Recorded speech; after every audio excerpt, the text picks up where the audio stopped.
एकेकाळी सोंगीचे दिवस आलेल्या गोंदिया भंडारा जिल्ह्यातील नवेगाव नागझिरा व्याघ्र प्रकल्पात चंद्रपूर जिल्ह्यातून 3 वाघ सोडण्यात आल्याने यावर्षी पर्यटकांच्या संख्येत वाढ झाली आहे।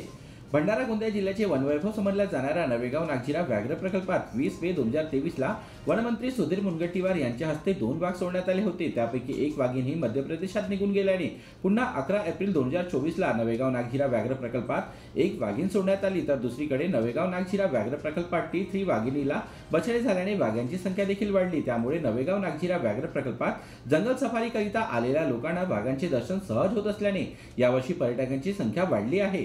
तर नवेगाव नागझिरा व्याघ्र प्रकल्पात एप्रिल, मे, जून या 3 महिन्यांमध्ये मोठ्या प्रमाणात पर्यटक येत असतात। मागील वर्षी 15,000 पर्यटकांनी या 3 महिन्यांमध्ये नवेगाव नागझिरा व्याघ्र प्रकल्पात हजेरी लावली होती, तर दुसरीकडे यावर्षी पर्यटकांमध्ये 20% वाढ झाली असून 17,332 पर्यटकांनी या 3 महिन्यांमध्ये नवेगाव नागझिरा व्याघ्र प्रकल्पात जंगल सफारीकरिता आले आहेत।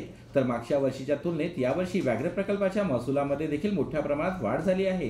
गेल्या वर्षी 31,60,000 रुपये महसूल गोळा झाला होता, तर यावर्षी पर्यटकांची संख्या वाढल्याने 42,17,000 रुपये एवढा महसूल नवेगाव नागझिरा व्याघ्र प्रकल्पाला पर्यटनातून मिळाला आहे। तर यावर्षी विदेशी पर्यटकांनी सुद्धा नवेगाव नागझिरा व्याघ्र प्रकल्पात भेट दिली आहे, हे विशेष। विदर्भाचं वैशिष्ट्य असं आहे की जगाच्या 193 देशामध्ये 14 देशात वाघ आहे। या 14 देशापैकी सर्वात जास्त वाघ हे भारतात आहे, साधारणतः 65%, आणि भारतातले सर्वात जास्त वाघ हे विदर्भात आहे। म्हणजे विदर्भ फक्त भारताची टायगर कॅपिटल नव्हे तर जगाची टायगर कॅपिटल झाली असं म्हटलं तर वावगं ठरणार नाही। साऱ्या जगाची टायगर कॅपिटल म्हणजे विदर्भ। विदर्भाचा एक भाग म्हणजे नागझिरा, यामध्ये पर्यटन वाढावा हा एक भाग होता।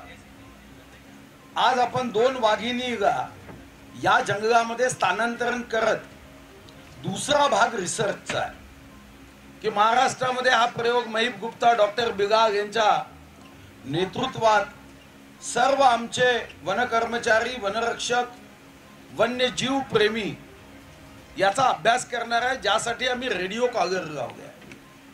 या 2 वाघिणीच्या साठी जे अधिवास आहे हे नागझिऱ्यामध्ये अतिशय उत्तम आहे। 653 स्क्वेअर किलोमीटर हे नवेगाव नागझिराचं कोर सेक्टर आहे। 1241 स्क्वेअर किलोमीटर हे बफर आहे, आणि यासोबत वाघांची जी संख्या आहे म्हणजे आपल्याला नवेगाव नागझिरा यामध्ये कॅरिंग कॅपॅसिटी जी आहे ती 20 वाघाची आहे, आणि आता सध्या 2 मेल आणि 8 फिमेल असे 10च आहे। म्हणजे अजून 10 वाघ या कॅरिंग कॅपॅसिटी मध्ये या जंगलामध्ये आपल्याला नैसर्गिक अधिवासात नैसर्गिक रीतीने या जंगलाचा उपयोग वाघाच्या संरक्षण व संवर्धनासाठी आपल्याला साधारणतः करता येतो।